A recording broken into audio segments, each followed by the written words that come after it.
Promised to be a lot shorter than what you just watched. I won't take it personally if you've never heard of me. I'm the new senator from the great state of Michigan, where I grew up. I've been in public service my entire life because I happened to be in New York City on 9/11 when the Twin Towers came down. Before the smoke cleared, I knew I wanted to make a life in national security. I was recruited by the CIA and did 3 tours in Iraq alongside the military. In between, I worked at the White House under President Bush and President Obama, 2 very different leaders who both believed that America is exceptional. You can find that same sense of patriotism here in Wyandotte, Michigan, where I'm speaking from tonight. It's a working class town just south of Detroit. President Trump and I both won here in November. It might not seem like it, but plenty of places like this still exist across the United States. Places where people believe that if you work hard and play by the rules, you should do well and your kids should do better. It reminds me of how I grew up. My dad was a lifelong Republican, my mom a lifelong Democrat. But it was never a big deal because we had shared values that were bigger than any one party. We just went through another fraught election season. Americans made it clear that prices are too high and that the government needs to be more responsive to their needs. America wants change, but there's a responsible way to make change and a reckless way. And we can make that change without forgetting who we are as a country and as a democracy. So that's what I'm going to lay out tonight.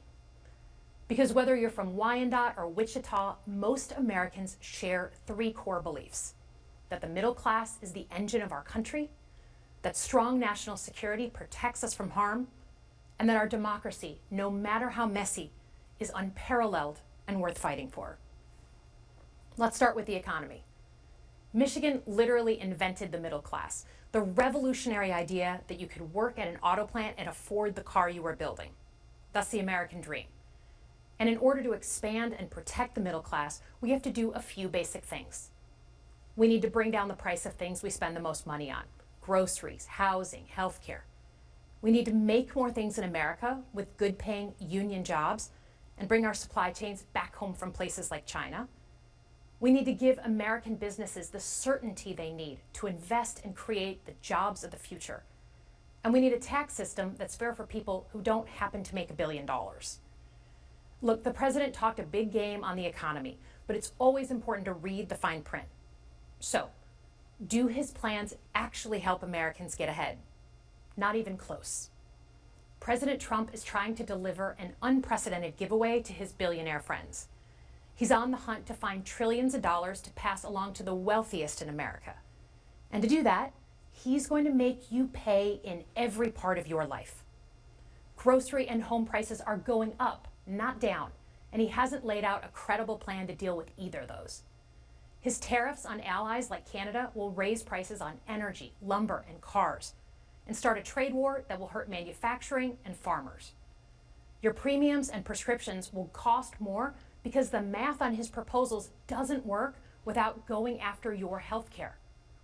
Meanwhile, for those keeping score, the national debt is going up, not down. And if he's not careful, he could walk us right into a recession. And one more thing. In order to pay for his plan, he could very well come after your retirement, the Social Security, Medicare, and VA benefits you worked your whole life to earn. The president claims he won't, but Elon Musk just called Social Security the biggest Ponzi scheme of all time. While we're on the subject of Elon Musk, is there anyone in America who is comfortable with him and his gang of 20-year-olds using their own computer servers to poke through your tax returns, your health information, and your bank accounts? No oversight, no protections against cyber attack, no guardrails on what they do with your private data. We need a more efficient government. You want to cut waste? I'll help you do it. But change doesn't need to be chaotic or make us less safe. The mindless firing of people who work to protect our nuclear weapons, keep our planes from crashing, and conduct the research that finds the cure for cancer, only to rehire them 2 days later? No CEO in America could do that without being summarily fired. Okay, so we've talked about economic security. How about national security? Let's start with the border. As someone who spent my whole career protecting our homeland, every country deserves to know who and what is coming across its border. Period. Democrats and Republicans should all be for that. But securing the border without actually fixing our broken immigration system is dealing with the symptom and not the disease. America is a nation of immigrants. We need a functional system keyed to the needs of our economy that allows vetted people to come and work here legally. So I look forward to the president's plan on that.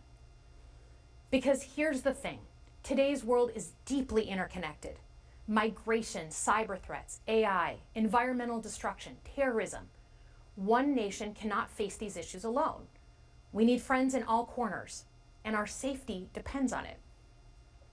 President Trump loves to say peace through strength. That's actually a line he stole from Ronald Reagan.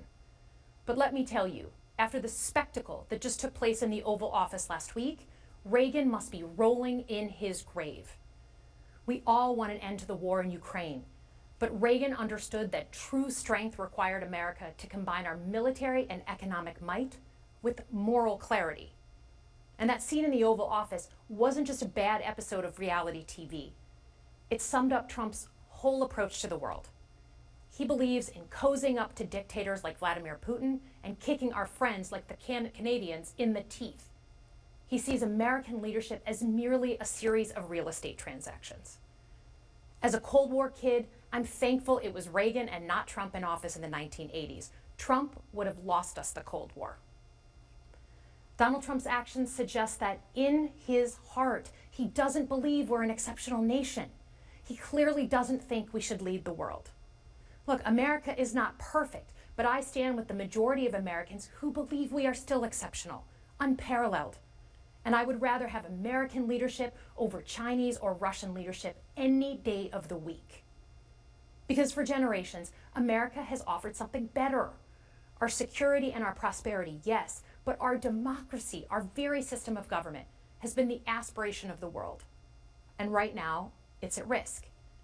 It's at risk when the president decides you can pick and choose what rules you want to follow, when he ignores court orders and the Constitution itself, or when elected leaders stand by and just let it happen. But it's also at risk when the president pits Americans against each other, when he demonizes those who are different and tells certain people they shouldn't be included. Because America is not just a patch of land between two oceans. We are more than that. Generations have fought and died to secure the fundamental rights that define us. Those rights and the fight for them make us who we are.